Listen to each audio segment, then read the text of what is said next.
Assalamualaikum dan selamat pagi kepada semua pelajar.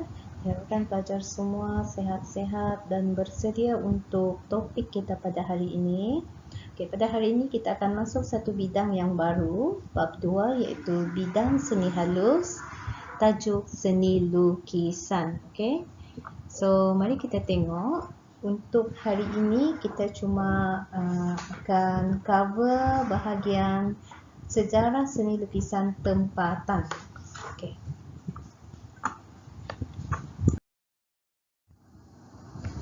Sebelum kita masuk kepada sejarah seni lukisan tempatan, mari kita berkenalan dulu sedikit sebanyak tentang seni lukisan.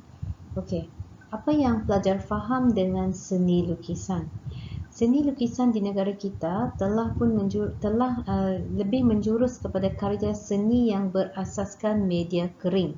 Apa itu media kering? Media kering ialah peralatan yang digunakan seperti pensel grafit, pensel yang biasa pelajar pakai, pensel warna, krayon, kapur, arang, pen, marker pen. Maksudnya peralatan yang tidak melibatkan penggunaan air ataupun bahan yang basah. Semasa di tingkatan 2, pelajar telah pun mempelajari sejarah dan perkembangan awal seni lukisan tempatan sehingga tahun 1950-an.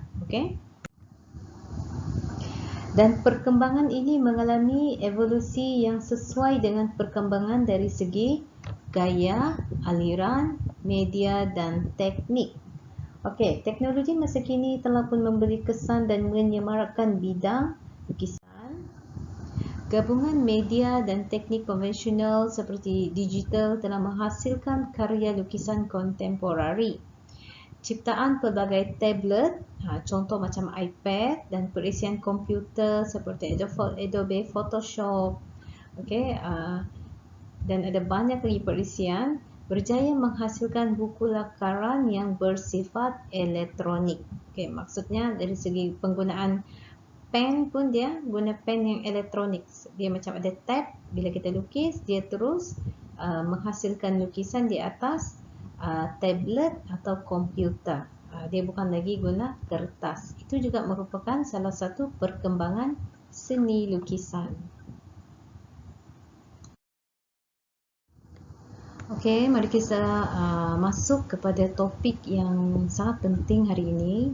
Objektif kita hari ini ialah pelajar boleh menghuraikan atau menerangkan secara ringkas sejarah seni lukisan tempatan yang bermula daripada tahun 1960-an, 1970-an, 1980-an, dan tahun 2000 dan sampailah teknologi yang terkini. So mari kita pergi kepada satu-satu. Kita pergi kepada tahun 1960-an. Sejarah seni lukisan tempatan pada tahun 1960-an merujuk kepada perkembangan seni lukisan di negara kita yang lebih dinamik dan produktif. Pelukis tempatan mendapat pendidikan di luar negara seperti Abdul Latif Mohidin, Ibrahim Hussein, Syed Ahmad Jamal, Eugene Lang, menjadikan karya seni lukisan kita lebih dinamik, produktif dan bervariasi. Dan penubuhan Specialist Teacher Training Institute STTI, Malaysian Institute of Art MIA, dan Institut Teknologi Mara ITM telah membantu menyemarakkan lagi perkembangan seni di negara ini. Pada tahun 1960-an, pelukis yang aktif melukis membawa pelbagai aliran. Iaitu contoh aliran dia adalah ekspresionisme abstrak, seni pop, seni konseptual dan seni pop.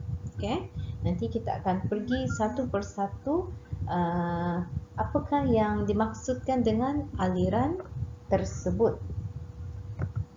Ini yang merupakan contoh karya yang dihasilkan oleh Abdul Latif Mohidin, Siri Pago Pago, Four Friends Zulkifli Buyung, dan ada beberapa lagi contoh lukisan yang boleh pelajar rujuk di dalam buku teks. Okay, cikgu bagi contoh 2 sahaja.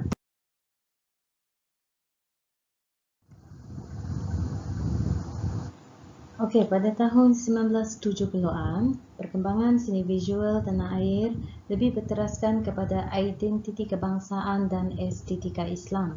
Contoh tenaga pengajar dan pelukis yang aktif pada ketika itu ialah Ahmad Khalid Yusof, Chong Lam Kow, Datuk Lat, Hashim Hassan, Amrun Omar, Sulaiman, Esa dan Reza Piadasa.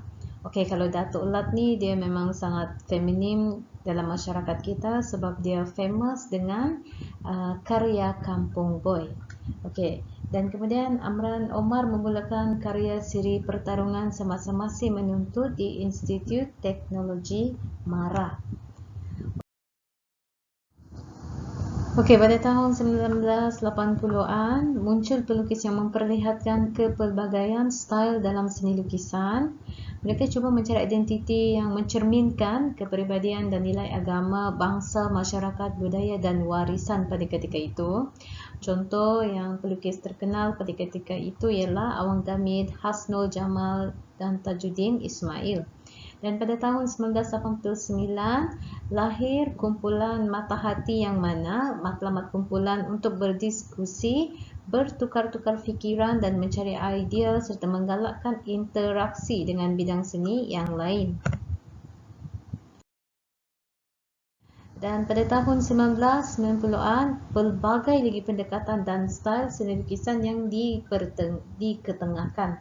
Okey, dan karya seni merujuk kepada pada ketika inilah karya seni kita dia lebih menonjol seni ukir, seni bina tradisi, okey, contoh dia batik, anyaman dan watak wayang kulit.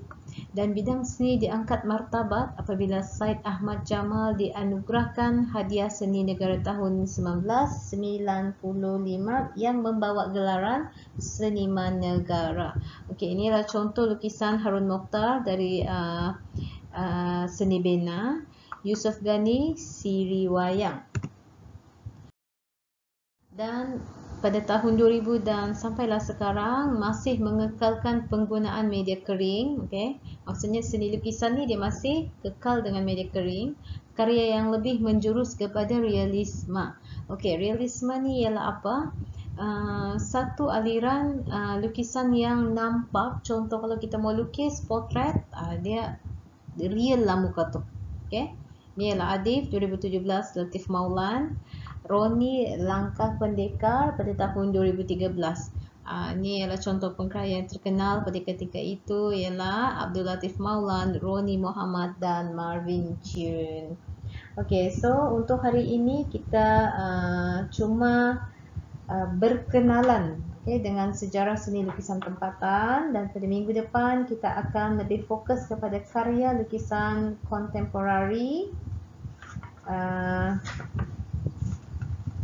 Setakat itu saja yang kita akan cover dalam bab lukisan. Okey, dan pelajar bolehlah mula untuk mencari apa saja gambar potret, sama ada potret pelajar sendiri atau orang lain yang kamu gambar. Okey, sebab kita akan ada tugasan yang berkaitan dengan potret.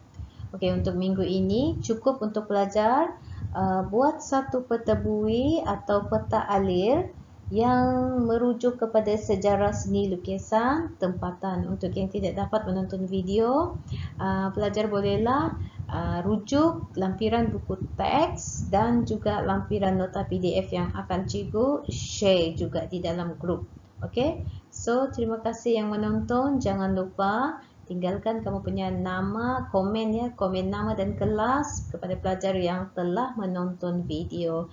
So, itu saja untuk hari ini. Terima kasih kerana menonton. Semoga ilmu yang disampaikan membawa manfaat kepada pelajar. Assalamualaikum. Bye.